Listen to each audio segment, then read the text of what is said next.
بسم اللہ الرحمن الرحیم۔ السلام علیکم ورحمۃ اللہ۔ علامہ ابن تیمیہ رحمۃ اللہ علیہ اپنی کتاب میں لکھتے ہیں کہ کبھی کبھی انسان اور جنات کا آپس میں نکاح ہو جاتا ہے، وہ نکاح کرتے ہیں، ان کی اولاد بھی ہوتی ہے۔ یہ چیز بہت عام اور مشہور ہے۔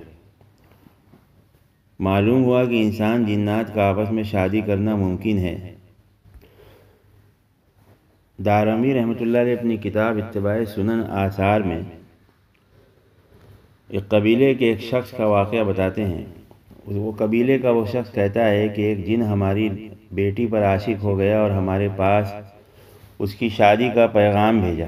اس نے اپنی شادی کا اس نے کہا کہ مجھے پسند نہیں کہ میں حرام طریقے پر ان کے پاس آؤں۔ چنانچہ ہم نے اسے نکاح کی اجازت دے دی۔ اس کے بعد وہ ہم سے روبرو گفتگو کرنے لگا۔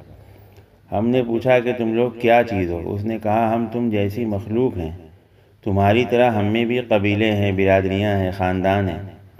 ہم نے کہا کیا تمہارے یہاں مذہبی اختلافات ہیں؟ اس نے کہا ہاں، ہم میں بھی ہر طرح کے لوگ ہیں، قدریہ، جبریہ۔ تمہارا کس جماعت سے تعلق ہے؟ اس نے کہا مرجیہ سے۔ ایک جن ہماری لڑکی پر عاشق ہو گیا، پھر اس نے نکاح کا پیغام بھیجا۔ میں نے اس سے کہا تمہاری محبوب غذا کیا ہے؟ اس نے کہا چاول۔ میں نے اس کو چاول دیا۔ میں دیکھ رہا تھا کہ لقمہ اوپر اٹھتا ہے مگر کوئی نظر نہیں آتا۔ میں نے کہا کیا تم لوگوں میں بھی ہماری طرح جماعتیں ہیں؟ اس نے کہا ہاں۔ قاضی جلال الدین احمد قاضی حسام الدین رازی رحمۃ اللہ علیہ ایک واقعہ لکھتے ہیں کہ مشرق سے اپنے گھر والوں کو لانے کے لیے میرے والد نے سفر کیا۔ کچھ دور چلنے کے بعد ہم لوگ بارش کی وجہ سے غار میں سو گئے۔ میرے ساتھ پوری ایک جماعت تھی، کئی لوگ تھے۔ ابھی میں سویا ہی تھا کہ کسی کے اٹھانے کی آواز آئی۔ میں نیند سے اٹھ جاگا تو وہاں ایک عورت تھی جس کے ایک آنکھ تھی اور لمبائی میں بڑھی ہوئی تھی۔ میں سہم گیا۔ عورت نے کہا گھبرانے کی کوئی ضرورت نہیں، میں اس لیے آئی ہوں کہ تم میری ایک چاند جیسی بیٹی سے شادی کر لو۔ میں سہما ہوا تھا۔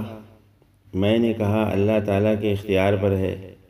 پھر میں نے کچھ لوگوں کو آتے ہوئے دیکھا۔ وہ لوگ پہلی عورت کی طرح تھے، ان کی آنکھ کی لمبائی پھٹی ہوئی تھی۔ میں ان کے قاضی اور کچھ گواہ بھی ان کے ساتھ تھے۔ خطبہ بھی انہوں نے پڑھا، نکاح کر دیا، میں نے قبول بھی کر لیا۔ وہ لوگ چلے گئے۔ پھر وہ عورت اپنے ساتھ ایک خوبصورت لڑکی کو لے کر آئی، مگر اس کی بھی آنکھ اس کی ماں کی طرح تھی اور اس کو میرے پاس چھوڑ کر چلی گئی۔ میرا خوف بڑھ گیا۔ میں نے اپنے ساتھیوں کو اٹھانے کے لیے ان کو جگانا شروع کیا۔ آخر کار میں اللہ سے دعا کرنے لگا۔ پھر ہمارے نکلنے کا وقت آیا۔ وہ لڑکی برابر میرے ساتھ ہی رہی، میرے پیچھے پیچھے رہتی تھی۔